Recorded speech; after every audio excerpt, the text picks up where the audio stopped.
Hey everyone, and welcome back to another shorter episode of What Makes This Game Awesome. Being someone who plays on their Switch quite a lot, I tend to find that I get annoyed about how expensive the games on the eShop are. All the games that I want to play are really expensive because Nintendo likes to add a premium tax on top of them, so the cheap games always stand out to me, and I often find myself wondering, are they actually any good? After getting a recommendation for this game from one of my friends, I decided, hey, why not give it a go? So I got it for 50p on the eShop on a sale. So today we're going to be talking about Akane and what makes this game awesome.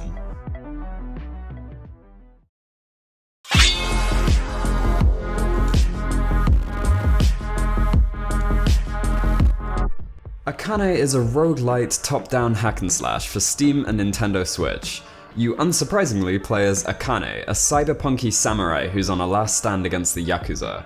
You can dash around a lot like Hyper Light Drifter, another game I've reviewed with a similar combat system, and slice enemies with your katana, and on your first hit you begin a combo. This combo counter ticks down, and if you don't get another kill before the timer ends, the combo is finished. Now this wouldn't be too hard to keep up given how fast Akane can move with her unlimited dashes, except there's a small problem. With each swing of your katana, your stamina bar goes down, and if you run out, you can't swing your sword for a little bit. This is where the other main attack method of the game comes into play: guns.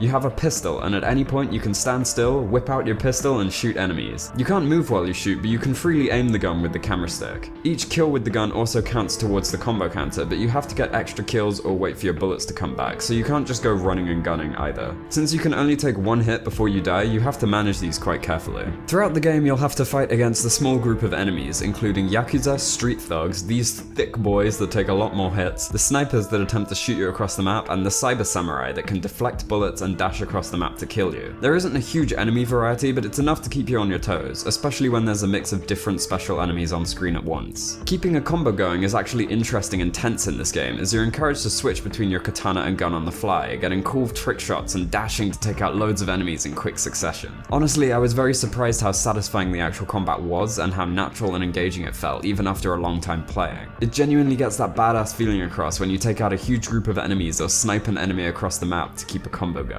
It honestly does have really well-paced combat. Keeping a combo going charges your adrenaline meter at the bottom of the screen, which allows you to perform one of two special moves. The first, the Dragon Slash, lets you kill all enemies between you and a selected point, which you choose with the camera stick, and uses 1 bar of adrenaline. The second, the Dragon Slayer, uses all of your adrenaline and does this awesome animation before getting you to spam the attack button to take out all the surrounding enemies in true anime fashion. This, for me, is by far the most satisfying part of the game, as the animation looks awesome and it feels super cool to take out tons of enemies at once. One thing that's probably worth mentioning, the Switch version occasionally has frame rate drops when killing tons of enemies at once, especially with the Dragon Slayer. I won't change my score of the game because this isn't a problem on PC, but I wanted to mention it quickly, and while it didn't ruin anything for me, it's a little annoying sometimes. However, the only real gripe I have with this game's combat is that sometimes, although quite rarely, you'll find yourself missing an attack that you shouldn't really miss. There are only 4 directions Akane can look in, so if you aim too diagonally, it may attack in the wrong direction. I found this didn't happen to me much, but it was quite frustrating whenever it did. So that's the only thing worth keeping in mind, and it would be quite an easy fix to just add a few extra directions of movement. As you play through the game, you're given various objectives to complete. These usually aren't very easy, but they encourage you to learn how to use the weapons you have better, or kill enemies efficiently. When you complete one of these, you unlock some items Akane can equip. These will be one of cigarettes, guns, katanas, general items, or boots. Cigarettes are a cosmetic item that change the color of your dash trail. Guns allow you to charge the gun you use and include a pistol, shotgun, Uzi, revolver, and many more. Katanas give you an extra attack, like a spin attack or throwing your sword. General items can give small boosts to Akane's stats, like slowing down time when you enter adrenaline mode, or getting more bullets when you kill an enemy. Finally, the boots change what your dash does. For example, the pink trainers let you sprint instead of having a quick dash, and the sandals let you have longer dashes but with bigger breaks between them. While the cigarettes are the least useful, they're actually my favorite thing to unlock, as it's a small bit of customization that feels satisfying. After you beat 100 enemies, you're introduced to Katsuro, the recurring boss of this game. He shows up every 100 enemies you beat and gradually gets stronger each time. The first time you beat him, he'll dash around and swing at you with his sword, and on the third swing, he'll leave a gap to attack him. On the second time, he'll shoot at you in between, and you have to deflect the bullets or dodge them. And as you go on, he'll also learn extra moves like dashing around and trying to take you out with his sword like one of the cyber samurai. He's not a really hard enemy, but his fast movement can easily catch you out and throw you right back to the beginning. And it can be quite a lot of work to even get to him as you get later in the game, because enemies begin to spawn fast and a lot of them spawn at once.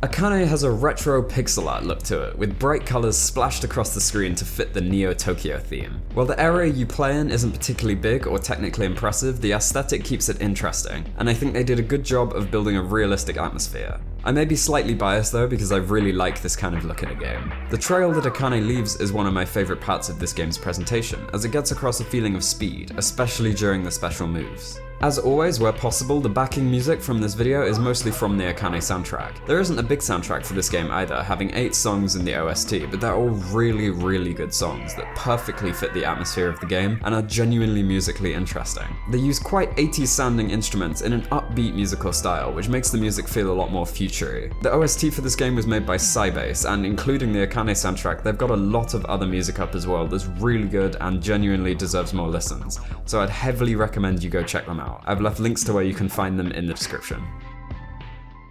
So Akane is a game that's definitely a lot smaller than ones that I usually talk about. There isn't tons of content, there's only one area to really explore and get to know, and there's basically no storyline. However, the game manages to keep me coming back to it because they nailed the one most important thing about a game like this: satisfaction. The combat actually feels good, it feels fun to fight enemies, and it makes you feel cool when you pull off a cool combo and take out a bunch of enemies all at once. Yeah, in some areas the game is lacking, but dashing around, switching between your katana and your shotgun on the go, and pulling off that awesome anime dash, it all does feel so satisfying, and I do find myself coming back to it quite often when I fancy playing something casually for a bit, because it really doesn't require all your concentration to play. However, I feel like this game could expand in a few places, like for example having a few more areas that you could explore, having a few more enemy types, because there definitely aren't very many in the game, and you end up seeing all of the things that you're going to be fighting very early on in the game. I also think that having some other bosses in the game instead of just Katsuro would be pretty good,